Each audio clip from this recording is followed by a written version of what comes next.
සුබ දවසක් ප්‍රාර්ථනා කරනවා සියලුම ළමයින්ට. අපි අද සම්බන්ධ වෙලා ඉන්නේ අපොසු උසස් පෙළ ගිණුම්කරණය කියන විෂය යටතේ අපි සාකච්ඡා කරන පාඩම් මාලාවේ හවුල් ව්‍යාපාර කියන පාඩම සාකච්ඡා කිරීම සඳහා. ඉතින් මම ඊට පෙර හිතනවා ඔයාලා හැම කෙනෙක්ම නිවෙස් වලට වෙලා සෞඛ්‍ය ආරක්ෂිතව ඇති කියලා. ඉතින් ඉදිරියේදීත් මේ COVID-19 කියන වෛරස් එක නිසා අපිට වෙන්න තියෙන බලපෑම් අපි අවම කරගමු. හැකිතාක් නිවෙස් වලට වී සිටින්න කියලා මම ආරාධනා කරනවා.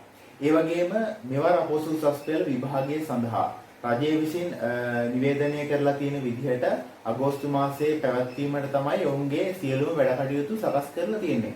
නමුත් රටේ තියෙන වාතාවරණයත් එක්ක එහෙම පවත්වන්න පුළුවන්ද බැයිද කියලා සමාජ මාධ්‍ය ඔස්සේ විවිධ නාලිකා ඔස්සේ විවිධ ප්‍රචාර යනවා. විවිධ ගුරුවරු විවිධ ප්‍රචාර ඉදිරිපත් කරනවා. නමුත් අපි ශිෂ්‍ය වශයෙන් අපි දැනගන්න ඕනේ අපිට පෙන්ඩින් තියාගෙන නැත්නම් අපිට හිතේ චකිතයක් තියාගෙන අපිට උසස් පෙළ විභාගයට මුහුණ දෙන්න බෑ. සමහර ශිෂ්‍යෙක් හිතන්න පුළුවන් මේ තත්ත්වය නිසා අගෝස්තු මාසයේ අපොසු උසස් පෙළ විභාගය පැවැත්වෙන්නේ නැහැ කියලා. හදිසියෙ පැවැත්වුණොත් එයාගේ මුළු ජීවිතේටම මේක බලපෑමක් සිද්ධ වෙනවනේ. ඉතින් හොඳම වාතාවරණය තමයි හොඳම දේ තමයි අපිට පුළුවන් මේ අපොසු උසස් පෙළ විභාගය අගෝස්තු මාසයේ පැවතුනොත් අගෝස්තු මාසයෙන් පස්සේ පැවතුනොත් අපිට ඒකට සූදානම් වෙලා ඉන්න. ඉතින් උපකාරක පන්ති සහ අනෙකුත් පන්ති පැවැත්වෙන්නේ නැති නිසා අපි කොහොමද අපොසු උසස් පෙළ විභාගයට 100% සූදානම් වෙන්නේ? ඒ ප්‍රශ්නය තමයි අපේ ළමයින්ට තිබ්බේ. ඉතින් අපි මේ සියලුම විෂය කරුණු ඉදිරිපත් කරන්න බලාපොරොත්තු වුණේ ඒ අභියෝගයේ ජය ගැනීම සඳහා. ඉතින් මේකට සම්බන්ධ වෙලා ඉන්න සෑම ශිෂ්‍යයෙකුටම මම ආරාධනා කරනවා ඔයාලගේ හළුවෙක් හෝ එළියෙක් ඉන්නවනම් ඔවුන්ටත් අනිවාර්යෙන්ම ආරාධනා කිරීමක් කරන්න මේ පාඩම් මාලාව සඳහා එකතු වෙන්න කියලා. ඉතින් මේ පාඩම පළවෙනි වතාවට බලන ශිෂ්‍යයෙක් නම් අපි මීට කලින් පාඩම් 5ක් පමණ ඉදිරිපත් කරලා තියෙනවා සම්පූර්ණයෙන්ම. මේ පාඩම් 5ක් බලලා ඊට අදාළ අභ්‍යාස කරලා ඔයාලගේ දැනුම වර්ධනය කරගන්න කියලා ඉල්ලලා සිටිනවා. ඉතින් මේ මතක් කිරීමත් එක්ක අද අපි සාකච්ඡා කරන්න බලාපොරොත්තු වෙන්නේ ළමයි හවුල් ව්‍යාපාර කියන පාඩම. ඒතකොට හවුල් ව්‍යාපාර කියන පාඩම අපි සාකච්ඡා කරන්නේ 12 ශ්‍රේණියේදී අපි හවුල් ව්‍යාපාර සාකච්ඡා කරන්නේ නිපුණතා මට්ටම අංක 10 යටතේ. පැහැදිලිනේ? ඉතින් මම අද ඉදිරිපත් කරන්න බලාපොරොත්තු වෙන්නේ හවුල් ව්‍යාපාර කියන පාඩමට අදාළව න්‍යාය කොටස ඉදිරිපත් කරන්න තමයි බලාපොරොත්තු වෙන්නේ. හොඳයි. හවුල් ව්‍යාපාර සම්බන්ධයෙන් කතා කරද්දී මූලික වශයෙන්ම අපිට අභ්‍යාසයක් සෑම විභාග ප්‍රශ්න පත්‍රයකම වගේ ඇවිල්ලා තියෙන අතීත අනිවාර්ය ප්‍රශ්නයක්. ඒතොර 2019 කියන අවුරුද්දට එද්දී ඒකෙදි අනිවාර්ය ප්‍රශ්නයක් විදිහට නෙමෙයි තෝරා ගන්න ප්‍රශ්නයක් විදිහට තමයි අපොසු උසස් පෙළ විභාගයේදී හවුල් ව්‍යාපාර කියන පාඩම ඇවිල්ලා තියෙන්නේ. නමුත් ඒට ඉස්සෙල්ලා සෑම වර්ෂයකම වගේ හවුල් ව්‍යාපාර කියන අභ්‍යාසය අපිට අනිවාර්ය ප්‍රශ්නයක් විදිහට තමයි ඇවිල්ලා තියෙන්නේ. හොඳයි. එතකොට මේ හවුල් ව්‍යාපාර කියන ප්‍රශ්نين අපිට ලොකු ලකුණු ප්‍රමාණයක් ලබා ගන්න පුළුවන් අපොසු උසස් පෙළ විභාගයේ. ඉතින් අපි අනිවාර්යයෙන්ම මේ හවුල් ව්‍යාපාර කියන පාඩම පිළිබඳව පූර්ණ දැනුමකින් විභාගයට සූදානම් වෙන එක අත්‍යවශ්‍යයි. ඉතින් මම මේ ඔයාලගේ සූදානම සඳහා මම හවුල් ව්‍යාපාර පාඩමට අදාළව න්‍යාය සාකච්ඡා කිරීම අද සිද්ධ කරනවා. ඒ වගේම තවත් වීඩියෝ එකකින් මේ පාඩමට අදාළව විභාග අභ්‍යාසයකට සාර්ථකව මුහුණ දෙන්නේ කොහොමද කියන එක සාකච්ඡා කිරීමක් සිද්ධ කරනවා. හොඳයි. හවුල් ව්‍යාපාර ගත්තහම ළමයි හවුල් ව්‍යාපාර සම්බන්ධයෙන් ශ්‍රී ලංකාව තුල බලපාන නීතිය තමයි 1890 හවුල් ව්‍යාපාර ආඥා පනත. 1890 හවුල් ව්‍යාපාර ආඥා පනත යටතේ තමයි ශ්‍රී ලංකාව තුල හවුල් ව්‍යාපාර ක්‍රියාත්මක වෙන්නේ. පැහැදිලිනේ? ඒතකොට අපිට මේ අපොසු උසස් පෙළ ගිණුම්කරණය කියන විෂයට අදාළව ඒ ආඥා පනතේ තියෙන සියලුම වගන්තීන් අවශ්‍ය වෙන්නේ නැහැ. ඒ ආඥා පනතේ තියෙන සමහර වගන්තීන් වලින් අපිට අපොසු උසස් පෙළ විභාගයේ ඒ අභ්‍යාසය කිරීම සඳහා යොමු කිරීමක් සිද්ධ කරනවා. ඒ යොමු කිරීමට අදාළ න්‍යාය කොටස සාකච්ඡා කිරීමට තමයි මම අද බලාපොරොත්තු වෙන්නේ. හොඳයි. එතනදී අපි ඒ ආඥා පනතේ වගන්ති දෙකක් තියෙනවා විශේෂ 24 වෙනි වගන්තිය සහ 42 වෙනි වගන්තිය.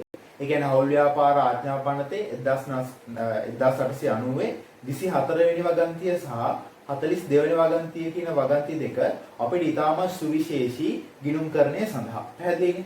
එතකොට 24 වෙනි වගන්තියේදී ළමයි අපිට කියනවා හවුල්කාරයේ යොදවන ප්‍රාග්ධනය සඳහා ප්‍රාග්ධන පොලී හිමි වෙන්නේ නැහැ.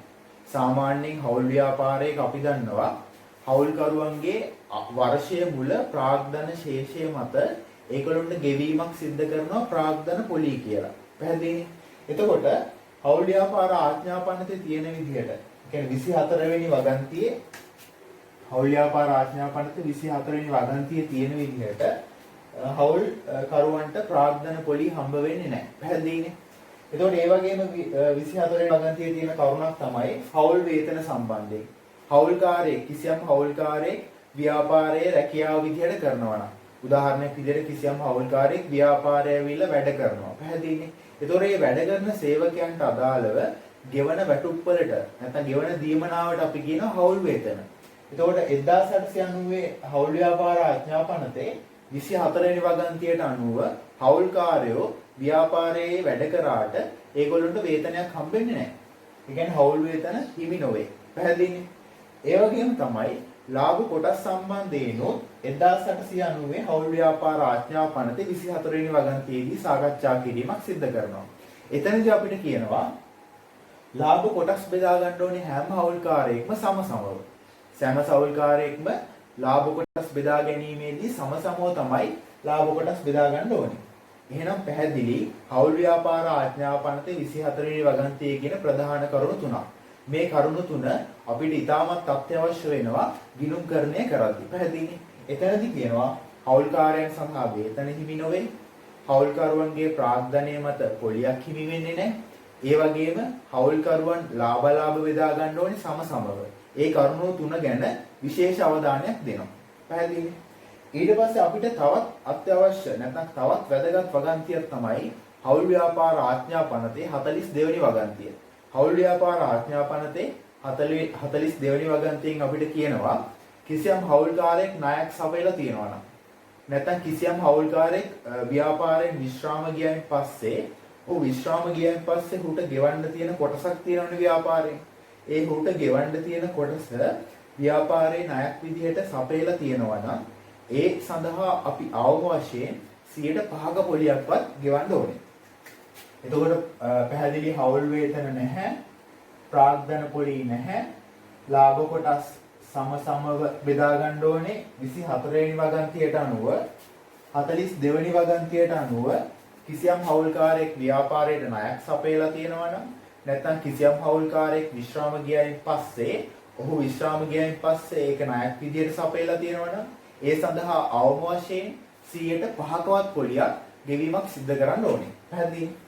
හවුල්කාරයන්ගේ ණය සඳහා 5%ක පොලියක් ගෙවීමක් සිදු කරන්න ඕනේ 42 වෙනි වගන්තියට. පැහැදිලි?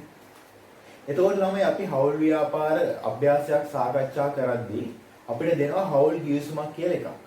හවුල් ගිවිසුමක් කියන්නේ ඒ සම්බන්ධ වෙන හවුල්කාරයෝ කිහිප දෙනා. يعني හවුල්කාරයෝ දෙන්න, තුන් දෙනා හෝ හවුල්කාරයෝ සම්බන්ධ වෙන කිහිප දෙනා විසින් එයාලට පුළුවන් හවුල් ව්‍යාපාරයේ මෙහෙවන්නේ කොහොමද කියලා ගිවිසුමක් ඇති කරගන්න. ඒ ඇති කරගන්න ගිවිසුමට අපි කියනවා හවුල් ගිවිසුම කියලා. පැහැදිලිනේ? එතකොට හවුල් ගිවිසුමක් ඇති කරගද්දී හවුල්කරුවන්ට පුළුවන් මේ හවුල් ව්‍යාපාර ආඥාපනතේ තියෙන මේ වගන්ති ඒගොල්ලන්ට කැමති විදිහට වෙනස් කරගන්න. පැහැදිලිද?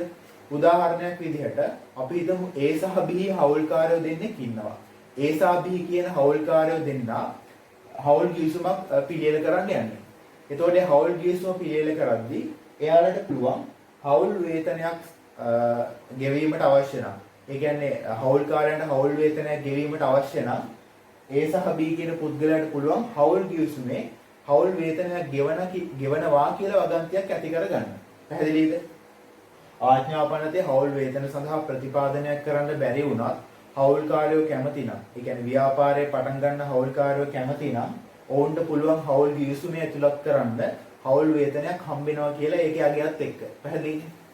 ඒ වගේම ප්‍රාග්ධන පොලී සම්බන්ධයෙන්. ඒතකොට ඇක්ට් එකේ නැත්නම් ආඥාපනතේ තියෙන විදිහට ප්‍රාග්ධනය සඳහා පොලී හිමි වෙන්නේ නැහැ. නමුත් හවුල් ගිවිසුමක් ඇති කරගත්තොත් ඒ හවුල්කාරයන්ට පුළුවන් ප්‍රාග්ධනය සඳහා පොලී කීයක් ගෙවන්න පුළුවන්ද කියලා ඒගොල්ලන්ට එකඟතාවයකට නැත්නම් සම්මුතියකට එන්න. පැහැදිලිද? එතකොට ලාභ කොටස්. ආඥාපනතේ තියෙන්නේ ලාභ කොටස් සමසමව බෙදා ගන්න ඕනේ A සහ B අතර උදාහරණයක් විදිහට. නමුත් A සහ B ට පුළුවන් හවුල් ගිවිසුමක් පිළියෙල කරලා ඒ හවුල් ගිවිසුමේ ඇතුළත් කරන්න එයාලා ලාභ බෙදා ගන්න අනුපාතය. උදාහරණයක් විදිහට 2ට 1 අනුපාතයට 3ට 1 අනුපාතයට ඒ වගේ හවුල්කාරයෝ කැමති විදිහට හවුල් ගිවිසුමේ එකඟතාවයක් මත ඒගොල්ලන්ට මේ වගන්ති එයාලට අවශ්‍ය විදිහට හවුල් ගිවිසුමේ වෙනස් කරගන්න පුළුවන්. පැහැදිලිද? ඒ වගේම තමයි 42 වෙනි වගන්තියේ තියෙනවනේ ණයක් සැපයුවොත් අවම වශයෙන් 105ක පොලියක්වත් දෙන්න ඕනේ කියලා. එතකොට හවුල්කරවන්න පුළුවන් හවුල් ගිවිසුමක් හදලා ඒකෙදි 105ක් පොලියක්ද දෙන්නේ නැත්නම් ඊට වඩා වැඩි පොලියක්ද? ඒ කියන්නේ අවම වශයෙන් 105යි. අඩුම 5ක්වත් දෙන්න ඕනේ. ඒ හවුල්කාරයන්ට කැමති නම් 10%ක 115ක. ඒ කියන්නේ 105ට වඩා වැඩි අනුපාතයක පොලියක් සැපීමක් කරන්න පුළුවන්. ඉතින් මම හිතනවා මේ හවුල් ව්‍යාපාර ආඥා පනතේ 24 වෙනි වගන්තිය, 42 වෙනි වගන්තිය සහ හවුල් ගිවිසුම යන කරුණු ටික අපේ ළමයින්ට පැහැදිලි වෙන්න ඇති කියලා. දැන් අපි සාකච්ඡා කරමු හවුල් ව්‍යාපාරවල මූල්‍ය ප්‍රකාශන. ඒතර හවුල් ව්‍යාපාරවල මූල්‍ය ප්‍රකාශන පිළියෙල කරන්න තමයි අපිට විභාග අභ්‍යාසයක් එන්නේ. ඉතින් හවුල් ව්‍යාපාරවල මූල්‍ය ප්‍රකාශන ඉන්නේ මොනවද කියන එක දැන් අපි සාකච්ඡා කරමු. හොඳයි ළමයි. දැන් මම පිළියෙල කරගෙන තියෙනවා හවුල් ව්‍යාපාරයක් සම්බන්ධයෙන් අපි පිළියෙල කරන්න ඕනේ මූල්‍ය ප්‍රකාශන. පැහැදිලිනේ? ඒතර හවුල් ව්‍යාපාරයක් සම්බන්ධයෙන් අපි පිළියෙල කරන මූල්‍ය ප්‍රකාශන ගත්තාම අපි මුලින්ම ලාභය ගණනය කිරීම සඳහා ඒ වගේම ඒ ලාභය හවුල්කරුවන් අතර බෙදා හැරීම සඳහා අපි පිළියෙල කරනවා ආදායම් ප්‍රකාශනය සහ ලාභ විසර්ජන ගිණුම. ආදායම් ප්‍රකාශනය සහ ලාභ විසර්ජන ගිණුම පිළියෙල කරලා තමයි අපි හවුල් ව්‍යාපාරයේ ලාභය ගණනය කිරීම සහ ඒ ලාභය හවුල්කරුවන් අතර බෙදා හැරීමක් සිද්ධ කරන්නේ. පැහැදිලිනේ? ඊට පස්සේ අපි පිළියෙල කරන්න ඕනේ ළමයි ප්‍රාග්ධන ගිණුම සහ ජංගම ගිණුම කියලා ගිණුම් දෙකක්. ඒ කියන්නේ අපි දන්නවා තනි පුද්ගල ව්‍යාපාරයක අයිතිකරුවා නැත්නම් ඒකේ හිමිකරුවාට අයිති කොටසට අපි කියනවා ප්‍රාග්ධන නැත්නම් හිමිකම කියලා. පැහැදිලිනේ? නමුත් හවුල් ව්‍යාපාරයක් ගත්තාම ඒකේ එක හිමිකරුවෙකුට වඩා ඉන්නවා. ඒ කියන්නේ හවුල්කාරයෝ දෙන්නාගේ සිට 20 දක්වා. හවුල් ව්‍යාපාරයක අවම වශයෙන් හවුල්කාරයෝ දෙන්නෙක් ඉන්න ඕනේ. උපරිම වශයෙන් ඉන්න පුළුවන් හවුල්කාරයෝ 20යි. ඒතකොට ඒ දක්වා කිසියම් හවුල්කාරයෝ ප්‍රමාණයක් ව්‍යාපාරේ ඉන්න පුළුවන්. එතකොට අපිට එක හිමිකම කියලා ගිණුමකින් පවත්වාගෙන යන්න බෑ හිමිකම. මොකද හවුල්කාරයෝ එක්කෙනෙක් නෙමෙයි ඉන්නේ හවුල්කාරයෝ කිහිප දෙනෙක් ඉන්න නිසා. පැහැදිලිද? අපි හවුල් ව්‍යාපාර ගණන් වල හිමිකම ප්‍රධාන කොටස් දෙකකට බෙදනවා. එකක් තමයි ප්‍රාග්ධන ගිණුම, අනිත් එක තමයි ජංගම ගිණුම. ඒතකොට හවුල් ව්‍යාපාර ගානක හිමිකම නිරූපණය වෙන ප්‍රධාන කොටස් දෙකක් තියෙනවා. එකක් තමයි ප්‍රාග්ධන ගිණුම, අනිත් එක තමයි ජංගම ගිණුම. ප්‍රාග්ධන ගිණුම අපි සටහන් කරන්නේ නිතර සිද්ධ වෙන්නේ නැති. ඒ කියන්නේ වාර්ෂිකව සිද්ධ වෙන්නේ නැති වසර ගණනාවකට සැරයක් එකක් නැත්නම් ප්‍රාග්ධන ස්වරූපයේ ගනුදෙනු සටහන් කිරීම සඳහා තමයි ප්‍රාග්ධන ගිණුම පිළියෙල කරන්නේ. ඉතින් ප්‍රාග්ධන ගිණුමේ බොහෝ වෙලාවට සටහන් වෙන්නේ ළමයි හවුල්කාරයෙක් ප්‍රාග්ධන යොදවන ව්‍යාපාරයට. අපි දන්නවා ප්‍රාග්ධනය නිතර යොදවන්නේ නැහැනේ. කාලයකට සැරයක් තමයි සිද්ධ වෙන්නේ. එහෙනම් ප්‍රාග්ධන යෙදවීම අපි සටහන් කරන්නේ ප්‍රාග්ධන ගිණුම තුල. ඊට අමතරව ඔයාලා අහලා ඇති කීර්තිනාමය සම්බන්ධයෙන්. කීර්තිනාමය කියන්නේ ළමයි උදාහරණයක් විදිහට අපි ව්‍යාපාරයක් තියෙනවා කියලා හිතන හවුල් ව්‍යාපාරයක් A සහ B. එතකොට A සහ B හවුල් ව්‍යාපාරයට අදාළව කීර්තිනාමය කියන්නේ වෙළඳ පොලේ අපේ ව්‍යාපාරයට තියෙන වටිනාකම. මම මෙහෙම පැහැදිලි කිරීමක් කරන්නම්. උදාහරණයක් විදිහට මගේ AB කියන හවුල් ව්‍යාපාරයේ පවත්වාගෙන යන ළමයි අවුරුදු 10ක ඉඳලා තව එක්කෙනෙක් හවුල් ව්‍යාපාරයක් පවත්වා ගන්න නැත්නම් කිසියම් ව්‍යාපාරයක් ආරම්භ කරනවා අද. ඒතකොට මගේ ව්‍යාපාරයටද වැඩි කස්ටමර්ස්ලා එන්නේ අලුතෙන් පටන් ගත්ත ව්‍යාපාරයකට. මගේ ව්‍යාපාරයට. ඇයි වෙළඳ පොලේ මගේ ව්‍යාපාරය සම්බන්ධයෙන් කිසියම් වටිනාකමක් තියෙනවා. ඒතකොට ඒක ගණනය කරලා ඒන උත්තරේට අපි කියනවා ඒ කීර්තිනාමය කියලා. ඒතකොට කීර්තිනාමය කියන්නේ ළමයි ව්‍යාපාරයේ වක්කම. ඒ කීර්තිනාමයත් අපි යම් අවස්ථාවකදී මේ හවුල්කාරයන්ට බෙදලා දීමක් සිද්ධ කරනවා. ඒ කීර්තිනාමයේ බෙදලා දෙන අවස්ථාවේ සටහන් කරන්නේ ප්‍රාග්ධන ගිණුම තුල. අපි ඒක ඉස්සරහා අභ්‍යාසයකදීම සාකච්ඡා කරමු. පැහැදිලිද?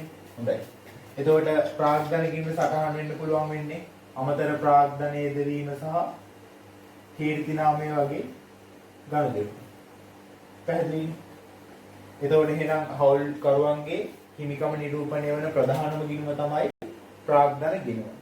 ඊට අමතරව හවුල්කරුවන්ගේ හිමිකම නිරූපණය කිරීම සඳහා හවුල් ව්‍යාපාරයක පවත්වාගෙන යන ගිණුමක් තමයි ජංගම ගිණුම. ඒතර ජංගම ගිණුම තුල අපි සටහන් කරන්නේ ළමයි අර ප්‍රාග්ධන ස්වරූපයේ ගනුදෙනු නෙමෙයි කෙටි කාලින. ඒ කියන්නේ වර්ෂයෙන් වර්ෂයට වෙනස් වෙන ස්වරූපයේ ගනුදෙනු. උදාහරණයක් විදිහට මම මේ පාඩම මුලදී පැහැදිලි කිරීමක් කරා හවුල් ගිවිසුමක් පවත්වාගෙන යන ව්‍යාපාරයක හවුල්කරුවන්ට ප්‍රාග්ධනය සඳහා පොලියක් හම්බ වෙනවා. ඒ කියන්නේ ප්‍රාග්ධන ගිණුමේ ශේෂය මත ඒගොල්ලන්ට පොලියක් හම්බ වෙනවා. ඒ කියන්නේ හවුල් ගිවිසුමක් පවත්වාගෙන යනවා නම් ඒගොල්ලන්ට ප්‍රාග්ධනය මත පොලියක් හම්බෙන විදිහට හවුල් ගිවිසුම සකස් කරගන්න පුළුවන්. ඒතොර මේ අවස්ථාවේදී ඒ හම්බෙන ප්‍රාග්ධන පොලිය සටහන් කරන්නේ ජංගම ගිණුමේ. පැහැදිලි? ඊට අමතරව අපි කතා කරා හවුල් ගිවිසුම තුළ හවුල්කරුවන්ට අදාළව හවුල් වේතනයක් සම්බන්ධයෙන් ප්‍රතිපාදනයක් කරගන්න පුළුවන්. ඒ හවුල් වේතන හවුල්කාරයන්ට අදාළව අපි සටහන් කරන්නේ හවුල්කරුවන්ගේ ජංගම ගිණුමේ. පැහැදිලිද? ඊට අමතරව අපි කිව්වා හවුල් ව්‍යාපාරයේ ලාභය හවුල්කරුවන්ට බෙදලා දෙන්න ඕනේ. ඒ හවුල්කරුවන්ට ලාභය බෙදලා දෙද්දී ඒ ලාභය අපි සටහන් කරන්නේ ජංගම ගිණුමේ. පැහැදිලි? මේ වගේ වසරින් වසර වෙනස් වෙන ස්වරූපයේ ගනුදෙනු අපි සටහන් කරන්නේ ජංගම ගිණුමේ. හොඳයි. දැන් මෙතනින් ක්ලියර් කරද්දී අපි දන්නවා ඕනෙම ගිණුම අපි තනි පුද්ගල ව්‍යාපාර සම්බන්ධයෙන් සාකච්ඡා කරලා තියෙනවා. සමාගම් ව්‍යාපාර සම්බන්ධයෙන් සාකච්ඡා කරලා තියෙනවා. ඒතර මේ ආදායම් ප්‍රකාශනයත් එක්ක අපි හුඟක් කුළුපගයි. කියන්නේ අපිට මේ හුඟක් සංවේදී. පැහැදිලිද? නමුත් මේ පල්ලෙහා තියෙන කොටස තමයි ලාභ විසර්ජන ගිණුම. ඒ කියන්නේ හවුල් ව්‍යාපාරයක ළමයි මේ විදිහට සරල ආකෘතියකින් ලාභය ගණනය කරයින් පස්සේ ඒ ලාභය හවුල්කරුවන්ට බෙදලා දෙන්න ඕනේ. පැහැදිලිද? මොකද එක පුද්ගලෙක් නෙමෙයි ඉන්නේ පුද්ගලයෝ කිහිප දෙනෙක් ඉන්නවානේ. එහෙනම් මේ පුද්ගලයෝ කිහිප දෙනාට මේ උපයගත ලාභය බෙදලා දීමක් සිද්ධ කරන්න ඕනේ. ඒතොර බෙදලා දීම සිද්ධ කරන කොටසට අපි කියනවා ලාභ විසර්ජන ගිණුම. පැහැදිලිද? ඒතොර මුලින්ම අපි ප්‍රාග්ධනය සඳහා පොලියක් ගෙවනවා නම් ඒ ප්‍රාග්ධනය සඳහා පොලිය අපි වෙන් කිරීමක් සිද්ධ කරන්න ඕනේ. උදාහරණයක් විදිහට හිතන්න හවුල් ගිවිසුමේ තියෙනවා ප්‍රාග්ධන පොලිය විදිහට 10% ගෙවනවා කියලා. එහෙනම් හවුල්කරුවන්ගේ ප්‍රාග්ධන ගිණුමේ මුල ශේෂයෙන් 10% ඒ හවුල්කරුවන්ට ප්‍රාග්ධන පොලිය සඳහා ගෙවීමක් සිදු කරන්න ඕනේ. පැහැදිලිද? මේ ප්‍රාග්ධන පොලිය සඳහා ගෙවීමක් අපි ලාභයෙන් අඩු කරගෙන හවුල්කරුවන්ට බෙදලා දෙන්න ඕනේ. එහෙනම් මේ ප්‍රාග්ධන පොලිය ළමයි අපි සටහන් කරන්නේ ප්‍රාග්ධන ගිණුමේද ජංගම ගිණුමේද? ප්‍රාග්ධන පොලිය අපි සටහන් කරන්නේ ජංගම ගිණුමේ. ඒතොර ජංගම ගිණුමේ අපි දානවා ප්‍රාග්ධන පොලි කියලා ඒ හවුල්කාරයන්ට අදාළ ප්‍රමාණය. පැහැදිලිද? ඒතොර හවුල් වේතන හවුල් ගිවිසුමේ හවුල් වේතන සඳහා කිසියම් ප්‍රමාණයක් ගෙවීමක් සිද්ධ කරනවා නම් ඒ ගෙවන හවුල් වේතනත් අපි මේ ලාභයෙන් වෙන් කිරීමක් සිද්ධ කරන්න ඕනේ. ඒ කියන්නේ ලාභ කොටස් බෙදලා දෙන්න ඉස්සෙල්ලා ප්‍රාග්ධන පොලි සහ හවුල් වේතන සඳහා ප්‍රතිපාදනයක් සිද්ධ කරලා ඉන්න ඕනේ. එතකොට හවුල් වේතන ප්‍රමාණයත් අපි හවුල්කරුවන්ගේ ජංගම ගිණුම තමයි බැර කිරීමක් සිද්ධ කරන්නේ. පැහැදිලි? හිමිකම් ගිණුමක් නිසා හිමිකම වැඩි වෙන විට ජංගම ගිණුම සහ ප්‍රාග්ධන ගිණුම බැර වෙනවා. හිමිකම අඩු වෙනකොට ජංගම ගිණුම සහ ප්‍රාග්ධන ගිණුම හර වෙනවා. පැහැදිලි? හොඳයි. ඊට පස්සේ ළමයි මේ ප්‍රාග්ධන පොලි සහ හවුල් වේතන සඳහා ප්‍රතිපාදනයක් කරයින් පස්සේ මේ අපි හොයපු ලාභයෙන් අපි ගණනය කරපු ලාභයෙන් මේ ප්‍රාග්ධන පොලි සහ හවුල් වේතන අඩු වුණායින් පස්සේ එන කොටස තියෙනවානේ. ඒක තමයි අපි කියන්නේ ලාභ කොටස් විදිහට බෙදලා හරින්න පුළුවන් ලාභය. එතකොට මේ ලාභයෙන් ප්‍රාග්ධන පොලි සහ හවුල් වේතන විදිහට අපි ගණනය කරපු ප්‍රමාණයන් අඩු කරයින් පස්සේ අපිට එනවා ලාභ කොටස් විදිහට බෙදලා හරින්න පුළුවන් ලාභය. ඒ ලාභ කොටස් විදිහට බෙදලා හරින්න පුළුවන් ලාභය අපි හවුල් ගිවිසුමේ සඳහන් කරලා තියෙනවා නම් කිසියම් අනුපාතයක් ඒ අනුපාතයට අනුව ඒ හවුල්කාරයෝ දෙන්නට බෙදලා දෙන්න ඕනේ. හවුල් ගිවිසුමේ අනුපාතයක් සඳහන් කරලා නැත්නම් ඒක අපි සමසමව රාජ්‍යාපනතේ තිබ්බ විදිහට හවුල්කාරයන්ට බෙදලා දෙන්න ඕනේ. ඒතර මම මේ සකස් කරගත්ත හවුල් ගිවිසුමේ ලාභ කොටස් දෙකට එක අනුපාතයට A සහ B අතර බෙදලා දෙන්න ඕනේ. පැහැදිලිද? එතකොට මේ බෙදිය හැකි ලාභය මම A සහ B අතර දෙකට එක අනුපාතයට බෙදලා දෙනවා. පැහැදිලිද? හරි. එතකොට ඒ ලාභ කොටස් ලාභ විසර්ජන ගිණුමේ වගේම ජංගම ගිණුමේ බර පැති සටහන් කරන්න ඕනේ. පැහැදිලි? ඒක ලාභ කොටස් බර. ඒතොර එනම් පැහැදිලි ව්‍යාපාරයක ඇතිවන ලාභය හවුල්කරුවන්ට විසර්ජනය නැත්නම් බෙදීමක් සිද්ධ කරන්නේ කොහොමද කියන එක. පැහැදිලි? ඒතොර අවසාන උත්තරේ බිඳුවක් ලෙස සටහන් වෙනවා. මොකද මේ ලාභය අවසානයේදී හවුල්කරුවන් අතර සම්පූර්ණයෙන්ම බෙදලා දීමක් සිද්ධ වෙනවා. පැහැදිලි? හොඳයි. මේ වගේ කරුණු ටිකක් තමයි ප්‍රාග්ධන ගිණුමේ සටහන් වෙන්නේ. මේ වගේ කරුණු ටිකක් තමයි ජංගම ගිණුමේ සටහන් වෙන්නේ. ඊට අමතරව ජංගම ගිණුමේ සටහන් වෙන්න පුළුවන් ගනුදෙනු තමයි උදාහරණයක් විදිහට දැන් මෙතන ලාභයක් ආව නිසානේ ලාභ කොටස් බෙදුවේ. නමුත් මෙතන අලාභයක් ආවොත් අපි බෙදන්නේ අලාභ කොටස්. ඒතර අලාභ කොටස් ආවොත් ඒ කියන්නේ ව්‍යාපාරයේ ලාභයක් නෙමෙයි තියෙන අලාභයක් නම් අලාභ කොටස් බෙදන්න වෙන්නේ. ඒ අලාභ කොටස් ආවොත් අපි ඒකත් හවුල්කාරය විසින් දරා ගන්න ඕනේ. අලාභයක් වුණොත් අයිතිකාරය විසින් දරා ගන්න ඕනේ කියන එක අපි දන්න ඕනේ. එහෙනම් අලාභ කොටස් ආවොත් තමයි අපි ජංගම ගිණුම හර කරන්න ඕනේ. අලාභ කොටස් ආවොත් අපි ජංගම ගිණුම හර කිරීමක් සිද්ධ කරන්න ඕනේ. පැහැදිලි? දැන් කිසියම් අලාභයක් නම් මෙතනින් එන්නේ. ඒ අලාභයත් අපි හවුල්කරුවන් අතර මෙන්න මේ ලාභ අනුපාතයට අනුව බෙදන්න ඕනේ. ඒතොර ඒ අලාභය අපි සටහන් කරන්න ඕනේ ජංගම ගිණුමේ හරපැත්ත. ඊට අමතරව හවුල්කාරයෝ ව්‍යාපාරයෙන් ගැණිලි සිද්ධ කරලා තියෙනවා නම් හවුල්කාරයෝ ව්‍යාපාරයෙන් ගැණිලි සිද්ධ කරලා තියෙනවා නම් ඒ ගැණිලි සටහන් කරන්නේත් අපි ජංගම ගිණුම තුලින්. පැහැදිලි? අපි ගැණිලි සටහන් කරන්නේ ජංගම ගිණුම තුලින්. ගැණිලි නිසා ජංගම ගිණුම හර වෙනවා. ඒ කියන්නේ හිමිකම අඩු වෙනවා. පැහැදිලි? ඒකට අපිට මේ වගේ තමයි අපි මේ ගිණුම් සටහන් කරන්නේ. කියන්නේ ආදායම් ප්‍රකාශන හා ලාභ විසර්ජන ගිණුම පිළියෙල කරන විදිය සහ ප්‍රාග්ධන ගිණුම සහ ජංගම ගිණුම පිළියෙල කරන විදිය පිළිබඳව අපේ ළමයින්ට දැන් අවබෝධයක් ඇති. ඊට පස්සේ අවසානයේ අපි පිළියෙල කරන්න ඕනේ මූල්‍ය තත්ත්ව ප්‍රකාශනය. ඒතර මූල්‍ය තත්ත්ව ප්‍රකාශනයේ පිළියෙල කිරීමේ ආකෘතියක් අපේ ළමයි දැනටමත් දන්නවා. මොකද අපිට හුඟක් පාඩම් වලින් ඒක හොවෙලා තියෙන නිසා. හොඳයි.